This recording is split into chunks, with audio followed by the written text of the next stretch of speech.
Hey YouTube, this is Yirmiyahu Weeps, and I am going to share on how to identify a false prophet. Okay? Now, I know that there are false prophets that people say are false prophets, and I mean, if you want to listen to people and let people decide whether a person is a false prophet or not, you can do that. But I'm going with what the Creator says is a false prophet. So I'm going with Scripture, what people commonly call the Bible. They call the Holy Bible, but the word holy is Kodesh and actually means separate or set apart. And it's commonly called the writings. So it's the separate writings. Okay? So Scripture, what they commonly call Scripture, which basically just means writings. So it's the separate writings. So I'm going into um, what I have found to be a false prophet. Now, I'm going to read certain verses, okay? I'm going to start in Devarim, or Deuteronomy. It's commonly called Deuteronomy, but it's Devarim, and it means words or messages. And I think the book is named after the first few words in the book, and the first few words are, "These are the words." So that's the name of the book. These are the words. Okay, in Devarim chapter 12, I believe, let me just make sure I'm on track. Yes, I am. Okay, chapter 12, verses 29 through 31, it says this: When Yahweh, and Yahweh means He exists, or the self-existent one. When Yahweh your Elohim, and Elohim means, Elohim is plural, and it can be either a plural of quantity or quality. And in the case of Yahweh, it's quality because He's so awesome. And Yahweh wouldn't get translated just to, in English, it wouldn't just get translated into He exists because it's a proper name. And from my understanding, I think Hebrew, like English, doesn't have proper names get translated. Proper names stay as they are. But just so you know what it actually means, Yahweh means He exists, or the self-existent one. Elohim means either either powerful authorities or very powerful authority, and it also means the gentlest protector, and it also means the prime mover, the main one who makes everything happen. When Yahweh, your Elohim, your ultimate powerful authority, eliminates the nations from the place where you are headed and you dispossess them, you will settle down in their land. Now, a really quick note on this. The nations from the place where you are headed and you dispossess them. So the Israelites are going and dispossessing these nations. They're going and fighting against these nations. But Yahweh says that He's the one that's eliminating them. So it's not the Israelites that are doing it. Yahweh is doing it. He's just using the Israelites to get it done. But since He's sovereign, and since He's the one that causes death to every single person, if He decides to have people die, that's His prerogative when He decides to have them die, because He made them in the first place. And we're all going to die. I mean, it's something that's going to happen. So whenever He decides to do it, it's His prerogative. But I'm just going to go on. You will settle down in their land. So He's giving them this land out of the people that He's getting rid of. He's giving the Israelites this land. After they have been destroyed from your presence, be careful not to be ensnared like they are. They're ensnared. He's saying, be careful, don't be ensnared like they're ensnared. Don't pursue their gods and say, how do these nations serve their gods? I'll do the same. Don't say, ooh, let's check out the pagan practices, and we're going to serve either their gods or Yahweh using these pagan practices. He says, don't do it. You must not bow down to Yahweh your Elohim the way they do.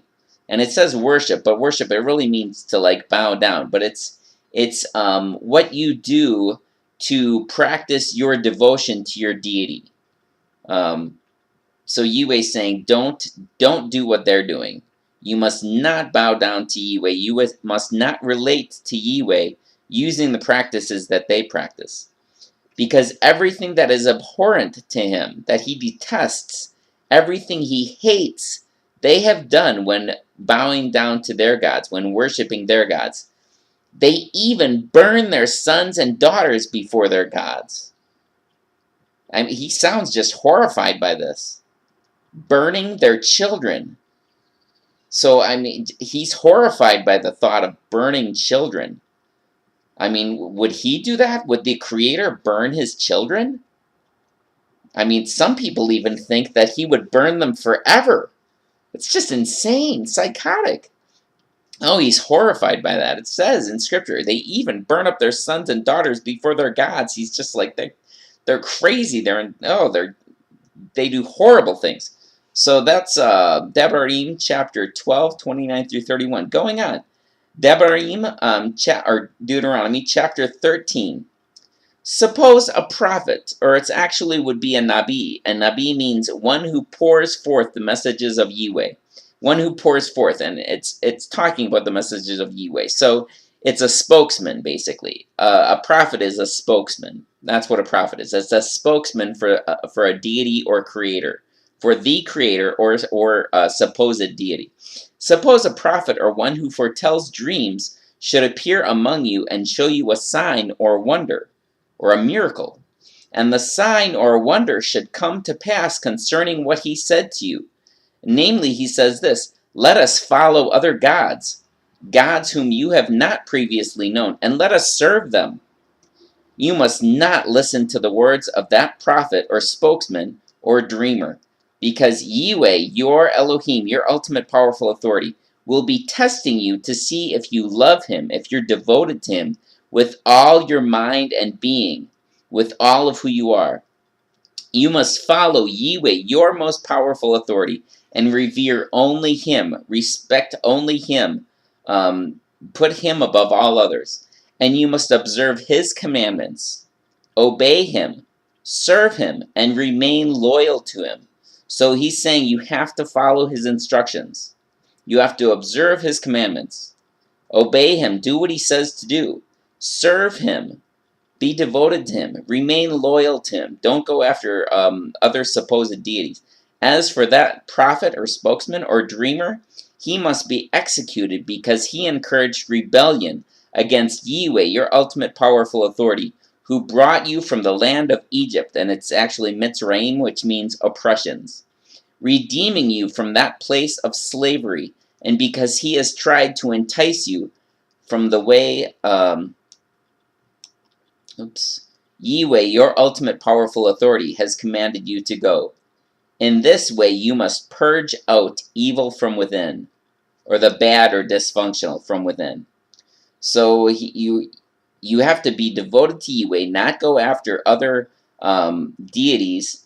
If there's a spokesman of a deity that says, let's follow these other deities and let's serve them, anyone besides Yahweh, anyone besides the Creator, he says, I'm allowing them to have signs and wonders and miracles to test you. They're false, but I'm allowing them to test you. So what you need to do is you need to get rid of them, because they're trying to lead you astray. Even though I'm allowing them, I'm using them to test you, but what I want you to do is get rid of them. Don't listen to them, get rid of them. Follow my instructions and stick with me. That's what he's saying. Suppose your own full brother, your son, your daughter, your beloved wife, or your closest friend should seduce you secretly and encourage you to go and serve other gods that neither you nor your ancestors have previously known. The gods of the surrounding people, whether they're near you, so whether it's people around you, or whether it's people far from you, from one end of the earth to the other. You must not give in to, so even if it's somebody really close to you, you must not give in to him or even listen to him. Don't feel sympathy for him or spare him or cover up for him. Instead, you must kill him without fail. Your own hand must be the first to strike him, and then the hands of the whole community. You must stone him to death because he tried to entice you away from Yahweh, your ultimate powerful authority, who delivered you from the land of oppressions, that place of slavery. Thus all Yisrael will hear and be afraid. No longer will they continue to do evil like this among you, or evil or dysfunction or bad. Yeah, like I said, even if it's somebody very close to you, whoever it is, whether it's a stranger that you don't know, that you're just hearing them talk, or whether it's somebody really close to you and they're trying to get you away from Yahweh, the ultimate powerful authority, you don't listen to him. You stay away from him. Now, in this context, they would, since they live in this community, he's addressing people in this community. They would stone them to death. These false spokesmen, they would get stoned to death because they're trying to disrupt and lead astray an entire community. It's like taking down a nation. But we don't, I don't know of anyone that lives in a community like that. I don't know of a community like that that exists on the earth today. So we're not in a position where we go and execute legal judgment on some, make legal executions to somebody that's doing wrong. We're not in the position to be able to do that, so that wouldn't apply to us.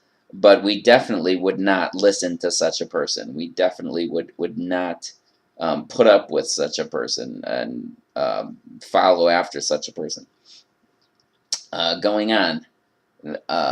Verse 12. Suppose you should hear in one of your cities, which Yahweh your Elohim is giving you as your ultimate powerful authority is giving you as a place to live, that some evil or dysfunctional people have departed from among you to entice the inhabitants of their cities, saying, "Let's go and serve other gods, whom you have not known before." You must investigate thoroughly and inquire carefully. If it is indeed true that such a disgraceful thing is being done among you, you must by all means slaughter the inhabitants of that city with the sword. Annihilate with the sword everyone in it, as well as the livestock. So not just the people, but the animals. You must gather all of its plunder into the gate into the middle of the plaza, and burn the city and all its plunder as a whole burnt offering to Yahweh, your ultimate powerful authority. It will be an abandoned ruin forever, or well, not forever. It's actually olam, which would be for time stretching beyond the horizon, so time further than you can see. So whether it's forever or it's just beyond your knowledge, it's a distant, distant time. It must never be rebuilt again. You must not take for yourself anything that has been placed under judgment.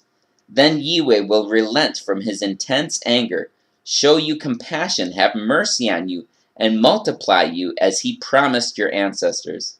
Thus you must obey Yahweh, your ultimate powerful authority, keeping all his commandments that I am giving you today, and doing what is right before him. So he really, really doesn't want people to be leading.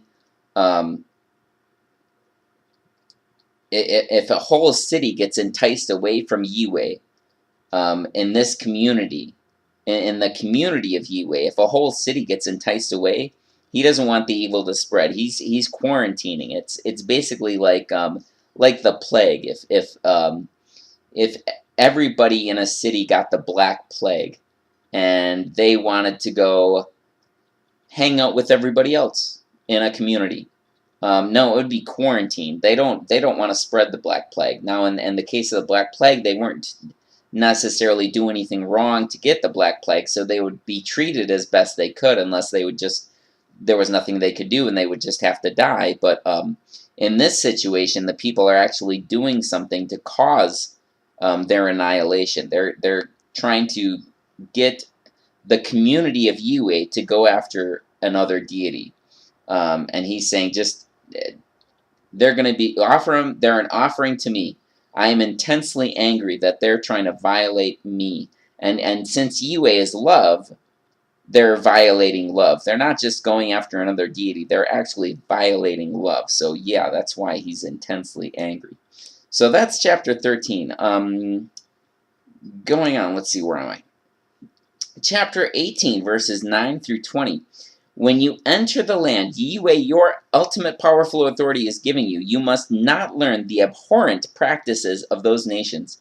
There must never be found among you anyone who sacrifices his son or daughter in the fire. Oh, there's that son or daughter in the having your children in flames, torturing your children in flames. He says, never. I never want to see that happen.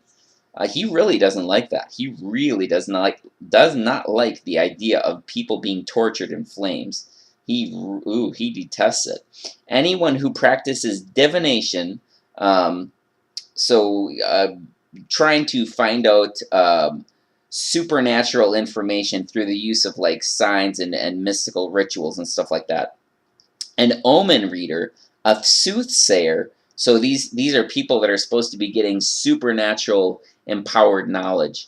A sorcerer, someone who gets information and power apart from Yahweh, who gets supernatural information and power apart from Yahweh, or claims to, anyways. Anyone who casts spells, one who conjures up spirits, a practitioner of the occult, or a necromancer. And a necromancer is somebody who tries to summon the dead spirits. They try to summon the dead and work with the dead and have a mystical rituals with the dead. Whoever does these things is abhorrent to Yahweh. And because of these detestable things, Yahweh, your ultimate powerful authority, is about to drive them out before you. You must be blameless before Yahweh, your ultimate powerful authority. So the reason that Yahweh is getting rid of people, and when he gets rid of people in the Tanakh, what's commonly called the Old Testament, it's because they're doing these horrible things. They're seeking after sources of power and information and ways to guide their lives from sources contrary to Yahweh, and Yahweh is love, so it's sources contrary to love. So, the kind of things like torturing their children in fire, which is just, psychotic. You must be blameless before Yahweh, your ultimate powerful authority. Those nations that you are about to dispossess listen to omen readers and diviners, but Yahweh, your ultimate powerful authority, has not given you permission to do such things.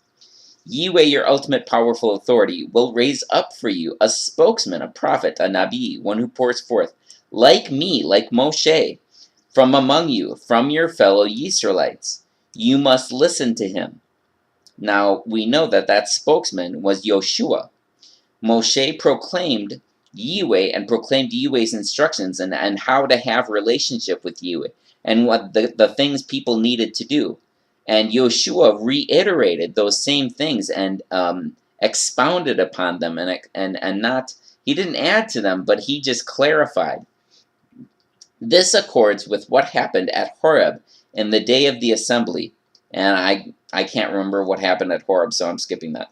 You asked Yahweh, your ultimate, maybe this is it. You asked Yahweh, your ultimate powerful authority, please don't make us hear the voice of Yahweh, our ultimate powerful authority, anymore, or see this great fire anymore unless we die. So that's what happened at Horeb, apparently. The people were scared because Yahweh was appearing before them, but he was appearing before them in power, scary, so powerful that it was scary. He wasn't going to hurt them, but it was just incredibly powerful, so powerful that it was scary, and they thought they were going to die because of it. Then Yahweh said to me, what they have said is good. I will raise up a spokesman like you for them from among their fellow Israelites. I will put my words in his mouth, and he will speak to them whatever I command. I will personally hold responsible anyone who then pays no attention to the words that spokesman speaks in my name. That nabi, that prophet, that the one who pours forth, spokesman. But if any prophet presumes to speak anything in my name, prophet or spokesman, that I have not authorized him to speak, or speaks in the name of other gods, that spokesman must die. Now if you say to yourselves, how can we tell that a message is not from Yahweh? Whenever a spokesman speaks in my name and the prediction is not fulfilled, then I have not spoken it. That spokesman has presumed to speak it, so you need not fear him. You don't have to be afraid of him. He needs to be put to death. So if you know of any spokesmen that say that the Creator is going to do this and it doesn't happen, they're supposed to be put to death. Well, by this community. If they lived in this community, they're supposed to be put to death. I mean, we don't, as far as I know, there's no community that does that, so we're not in a position to put anybody to death, but you definitely don't listen to such a person. That's just, if they speak in his name and they say something's going to happen, it doesn't happen, they're a liar. They're not telling the truth, and they need to be avoided. Their words need to be avoided. So far, we know that Yue hates the idea of torturing children in fire. He would never do that. He'd never torture his children in fire. That's psychotic. And we know that if they speak something in his name, if they predict something in his name and it doesn't happen, they're a liar, and you're not supposed to listen to them. If they proclaim to worship other deities besides Yue, the Creator, it doesn't say anybody in addition to him, only Yue, the Creator. Yue, the ultimate powerful authority. Any deities besides him, you need to avoid them, because in this community they would be put to death. So they're a liar, they're a false prophet, and they need to be avoided and not listened to. Well, going on, in Yochanan Beit, which would be 2 John verses 6 through 7. This is the direction, that just as you've heard from the primacy beginning, that you walk in, which would mean live in obedience to it, because many impostors who are leading others into error through corruption and deception have gone out into the world. So there's many impostors, at least at this time, probably still today. People who don't admit and proclaim Yeshua HaMashiach, commonly known as Jesus Christ, but that's a misnomer. Jesus, really quick, Jesus is a false way of transliterating Yeshua. They put the J, which used to have a Y sound, it changed from a Y sound to a J sound. The Greek didn't have an SH sound, so they just had S. And then they put an S at the end of it to indicate masculinity. But so they changed Yeshua to Jesus. So it's not his actual name. Yeshua actually means Yahweh is rescue. Yahweh is salvation. That's what Yeshua means. That's his name. That's what his name means. But his name is Yeshua, and Hamashiach just means the anointed one. So you could say Yeshua, the anointed one. But the anointed one is a special position. So either like kings or priests would get anointed. But going on, people who don't admit and proclaim Yeshua HaMashiach coming in the flesh, which means as a human being, a regular human being, purely as a human being. So people that don't proclaim Yeshua coming as a regular, pure human being. This person is the impostor leading others into error and the Antichrist. So anybody who proclaims that Yeshua is more than a human being, they're an Antichrist. Then in Matthew chapter 24, verse 24, it says, because false Christs, Antichrists, and false prophets will arise and perform great signs and wonders, so as to lead astray, if they are able, even the chosen. So Antichrist and false prophets will be performing great signs and wonders, miraculous things, to lead astray if they're able to, even the chosen. Even the chosen could get led astray if these are able to do it. Then in Matthew chapter 7, verse 21, it says, not everyone, and this is Yeshua speaking, not everyone who says to me, Lord, Lord, will enter the kingdom of heaven, but the one who does the will of my Father who is in heaven. Now, what's the will of the Father? If you want to do his will, so that you're not one of these people who's saying, Lord, Lord, and you're not going to get in. If you want to do his will, it says that the will of the Father is to believe in the one who He sent. So to believe in Yeshua, believe in who He sent. And how do you believe in Him? By doing the things that He says to do, the things that Yeshua says to do. What does Yeshua say to do? Well, He clarifies the instructions that Yahweh gave. So if you are following Yeshua and you do the things that He says to do, you're going to be following Yahweh's instructions. And actually, that's the other part of doing Yahweh's will, is following His instructions. And what are His instructions? Well, His instructions are, don't have any other deities besides Yahweh. Don't replace Yahweh with anything that we've created, or that humanity has created.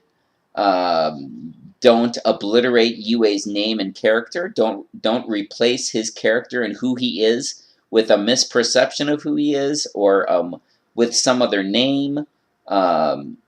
So be accurate in understanding who the Creator is. Now, of course, that can be a process where He leads you along the process to understand who He is. I mean, of course, it's probably a process, but don't, once He reveals Himself to you, don't be proclaiming Him to be something other than He reveals.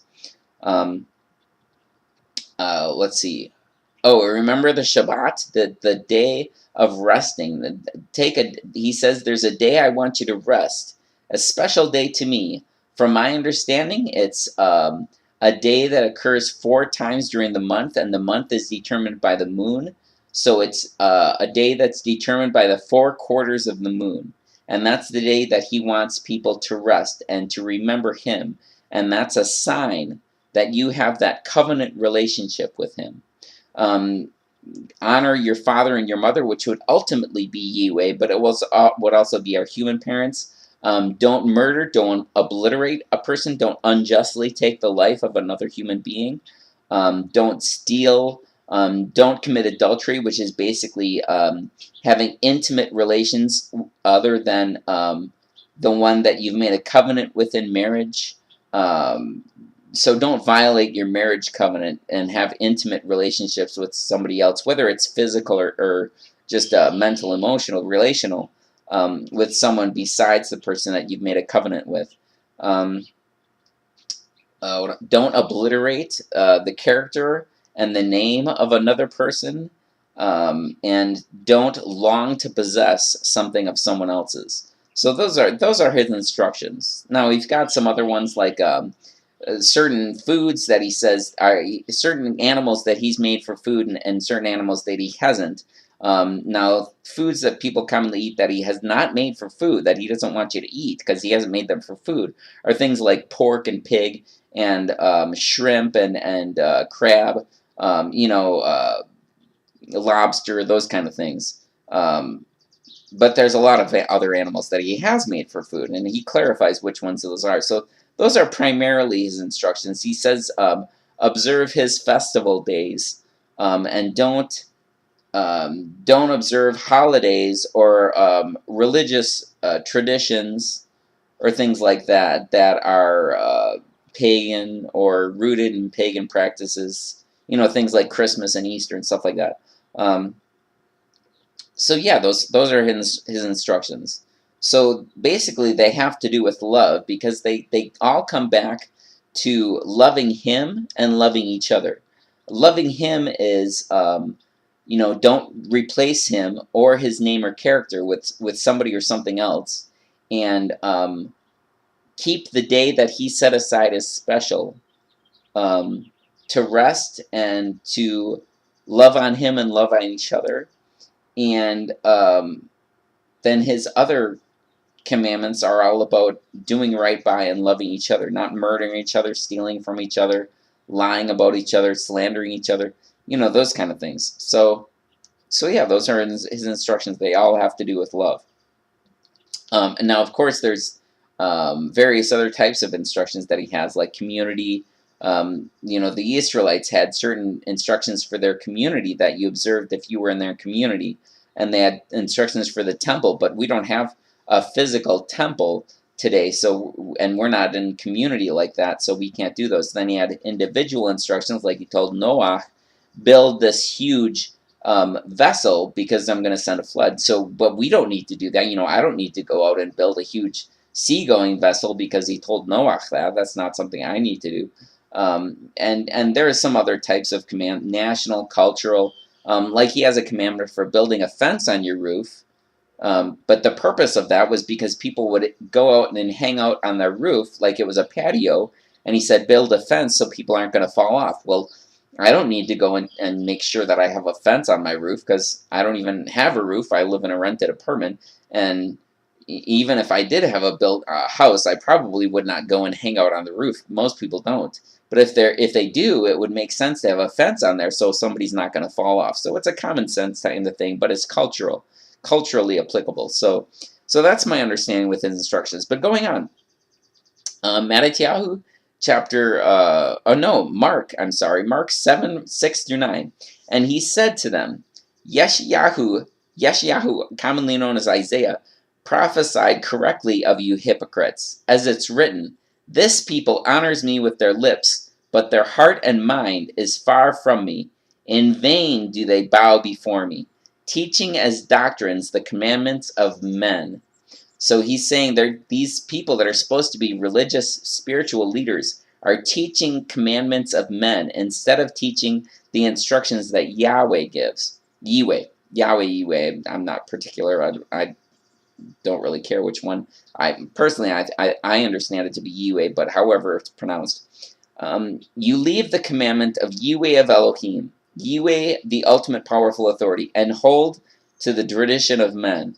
And he said to them, you have a fine way of rejecting the commandment of Yahweh of Elohim in order to establish your traditions.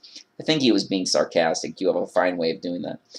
But he's ripping on them, ripping on these spiritual religious leaders because they're establishing their own traditions, their own concepts, instead of holding fast to the instructions that Yahweh, the Creator, gave. And in Yirmiyahu, let's see, which one am I going to? Yeah, Yirmiyahu chapter 5, verses 30 through 31, it says, an appalling and horrible thing has happened in the land. The prophets, the spokesmen, speak falsely. They give false messages. And the Kohanim, which are commonly called priests, but they're community structure support, so they're like the leaders, rule at their direction. My people love to have it so. But what will you do when the end comes?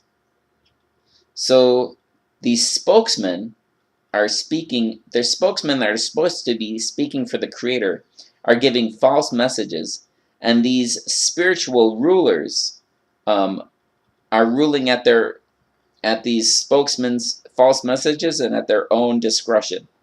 And he says that his people love to have it so.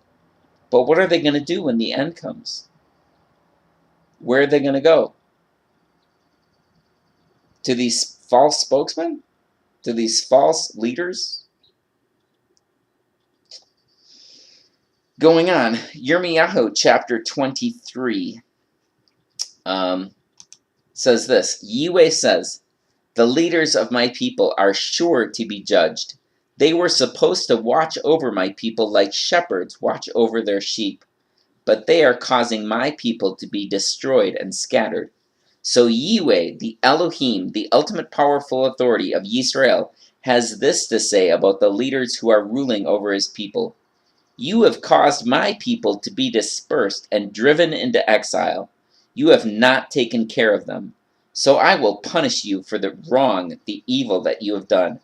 I, Yahweh, affirm it.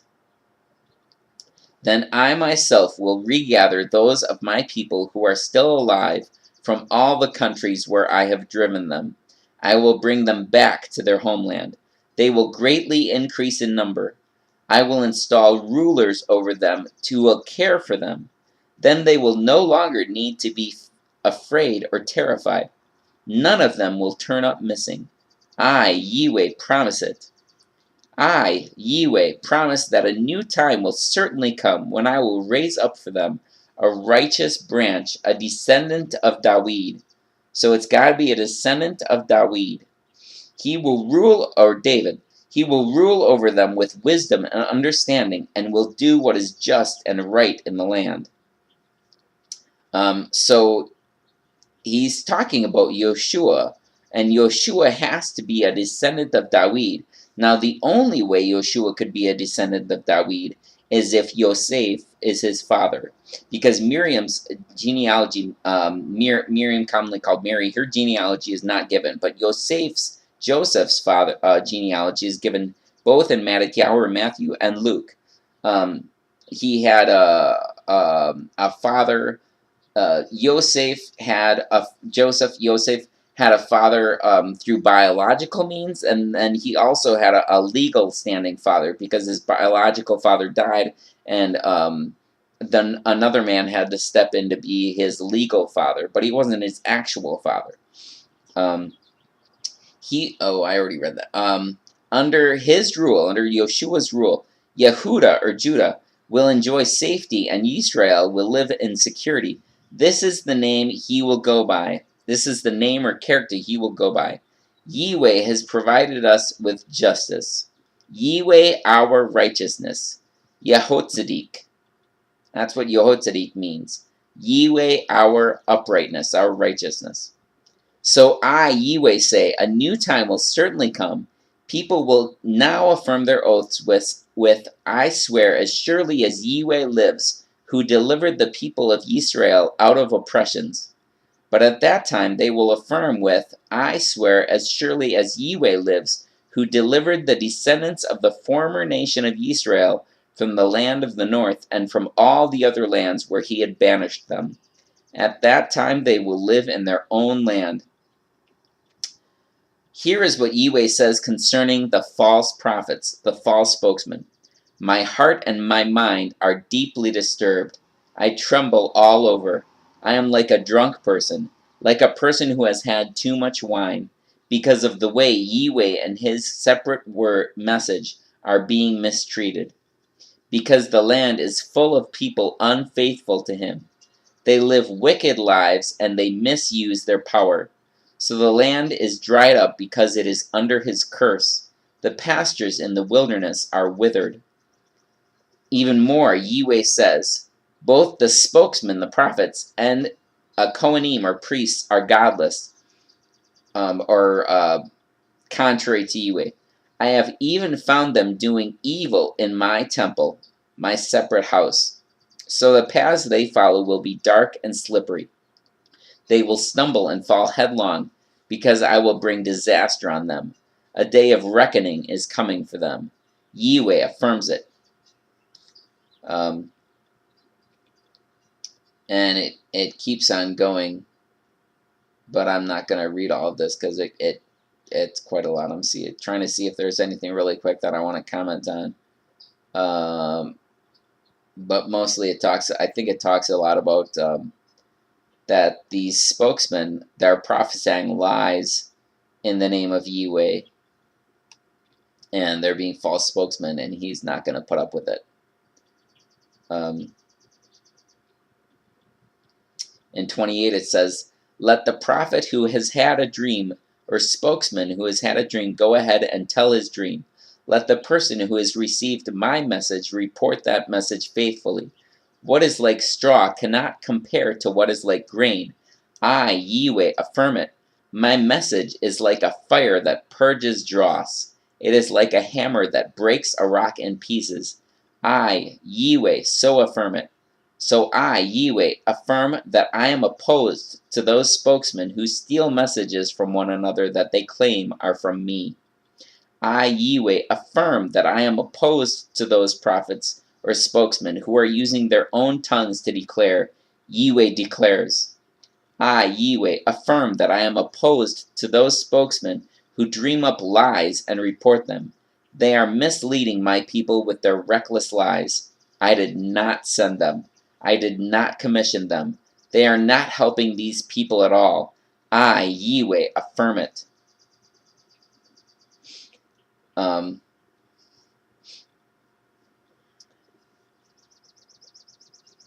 Yeah, so he's not gonna put up with people speaking lies in his name. Going on, in Yirmiyahu chapter 5, verses 30 to 31, it says, an appalling and horrible thing has happened in the land. The prophets prophesy falsely. The spokesmen speak falsely. And the Kohanim, or rulers, rule. Oh, I already read this. Going on, sorry. 2 Timothy 4, verse 3. Because the time is coming when people will not endure sound teaching, but having itching ears. Now, of course, it doesn't just mean that their ears itch. It's an idiom, and it means they want new and different info. They will accumulate for themselves teachers according to their own desires. So they'll accumulate teachers who will give them the information that they want to hear. And Aben Bait, or 2 Peter, chapter 2, verses 1 through 3, it says this. But false prophets also arose among the people, just as there will be false teachers among you, who will secretly bring in destructive heresies, even denying the master who bought them. Who's the master who bought them? Yahweh. Yahweh's the master who bought them. He bought them using the blood of Yeshua. He used his servant Yeshua, his blood, to buy them, bringing upon themselves swift destruction. And many will follow their sensuality, and because of them the way of truth will be blasphemed. And in their greed they will exploit you with false words. Their condemnation from long ago is not idle, and their destruction is not asleep. So these greedy spokesmen, false messages, false destructive heresies, they're going to be destroyed. 2 Corinthians 11, 13 through 15, because such men are false emissaries or apostles, deceitful workmen, disguising themselves as emissaries or apostles of Mashiach. And no wonder, because even Shaitan, or Satan, disguises himself as a messenger of light. So it is no surprise if his servants also disguise themselves as servants of uprightness or righteousness. Their end will correspond to their deeds. So servants that appear as servants of righteousness, whether it's pastors, priests, so-called apostles, any of these. And in Yeshayahu chapter 8, verse 20, it says this, to the Torah and to the Tehudah. And the Tehudah is the messages of the prophets, the spokesmen, the Nebaim, those who pour forth the messages of Yahweh. So to the Torah and to the prophets. And of course, that would include also the other writings. So basically the Tanakh, what people call the Old Testament. To the Torah and the Tehudah, to the Tanakh, to the Old Testament. If they will not speak according to this message, it is because they have no dawn. Excuse me. They have no light. There's no good light in them if they don't speak according to that message. Now, one of the primary messages of the Tanakh is the Shema. Hear, O Yisrael, Shema Yisrael, Yahweh Eloheinu, Yahweh Echad.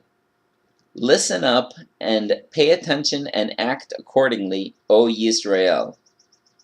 Yahweh, our ultimate powerful authority, Yahweh is one, singular, one.